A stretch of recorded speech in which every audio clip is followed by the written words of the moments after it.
Welcome to my channel, and you're watching the Jordan's Mom. So cute. Meet Jordan. Isn't she gorgeous? Now, meet Jordan's dad. Now, meet the Jordan's mom.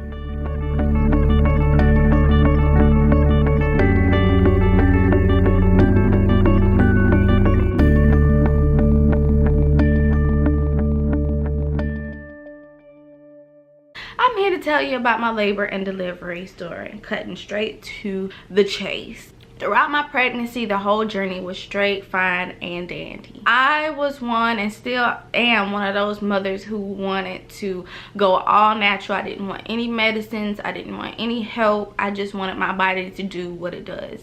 I had assumed, you know, my body would just open up. But if you are one of those people who do not do well with medicine and you want to go all natural and you do not want to have a C-section, I wouldn't go.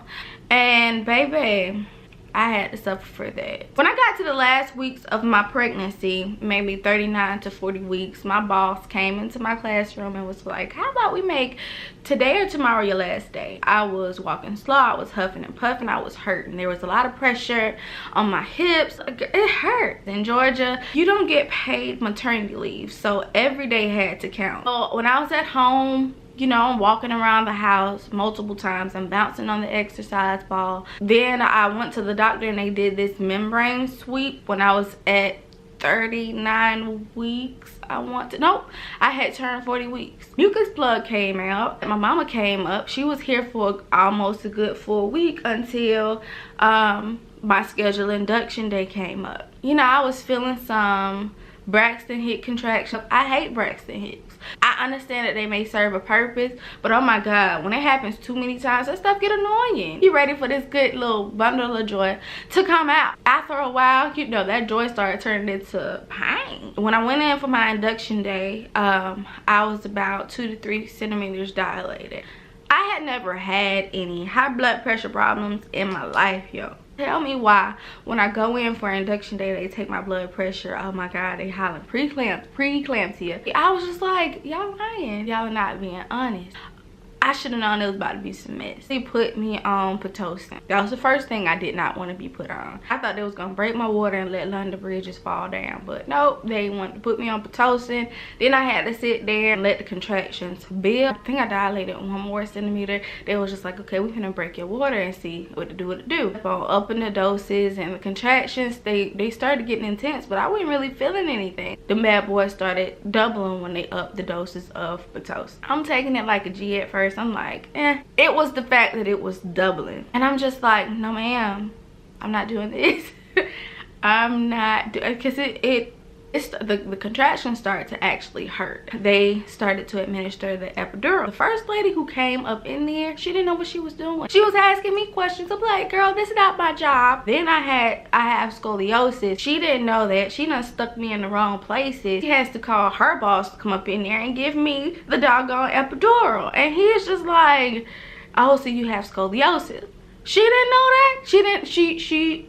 She don't know, looking at different spines, which women have scoliosis. She's just gonna sit up here and stick me. I guess I made him feel bad because they were telling me to sit up while I was going through contractions and stuff like that. They were trying to tell me to function normally as they were administering this epidural. I'm crying, and I heard him ask the person, she crying? I wanted to say, yeah, I'm crying. I hear you asking about me. Basically, a long story short, I labored for 33 hours and I stopped dilating. They called it an arrested dilation because my baby girl was being nosy and she was sunny side up. Then it came to the point where something told my spirit C-section. That was my worst fear. I did not want to have a C-section. So I'm boohoo crying when the doctor tells me, you know, her main concern is healthy mother, healthy baby. If I continued to labor, there's no telling what would have happened. And at that point, she was concerned about Jordan's head, because when they're stuck on your pelvis, when they're stuck, you know, their head start to cone or whatever, and I didn't want any intense brain damage or something like that. So I just said, okay, let's do it. And my blood pressure was skyrocketing. Jordan's heart rate was dropping. It was one of those decisions you have to make as a mother. I want to be here for my child, and I want my child to be here with me after I done went through this whole thing. We finna make it do what it do. They start to roll me out. Everybody says their goodbyes, and I'm like literally terrified. It tore me up the days following after Jordan. Like I went through something, but that's another video. They roll me back and they tie you down like you on the cross. You are just exposed, baby. You better do some landscaping before you go up into a C-section, because it's just ow. They were very attentive. They gave me warm towels. In the middle of it, I had one of those movie moments where it was just like I started fading out. I have anxiety. I start overthinking. I was thinking just a billion things per minute. The doctor who had administered the epidural, he came in like knight in shining armor. He was like, "You remember me?" Like, he called me back into focus. And they administered anesthesia or whatever, but it wasn't strong enough. As they're opening me up and my husband comes in, I can literally feel her ripping Jordan out. As they're pulling her, I feel it. I just feel it ripping. Like I can't explain that feeling, but oh man, as I'm screaming, the doctor leans over the tarp.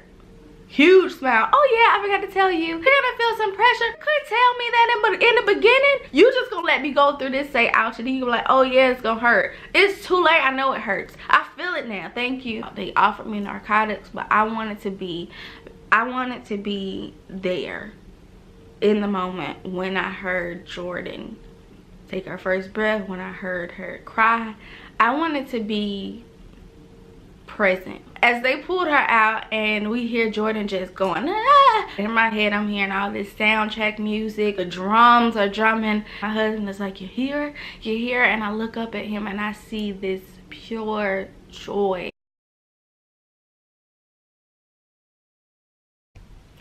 Sorry, I do apologize. And if you see some black specks on my teeth, I ate some Oreos and whatnot during the break. I was conflicted because they had to sew me up and then he had to go with her and I had to be away from her for a few moments. Blood pressure wouldn't get under control because she wasn't squeezed in the birth canal. She was doing this coughing up liquid and stuff. That whole hour of skin to skin thing, it didn't happen for us. They put her on me. We looked at each other and she knew who I was immediately. I could tell, and I experienced this feeling I had never felt in my life. She wasn't on me long. She was on me for maybe 5 minutes and then they took her away and was tending to her, making sure she was okay. The nurse who was on guard then was a complete butt. She was the only nurse I did not care for at all. She was just like, "You have high blood pressure. You gotta stay up here for 24 hours. Nobody can come see." It was like, So I had to get on this magnesium sulfate, which is, oh, it's god awful. God awful.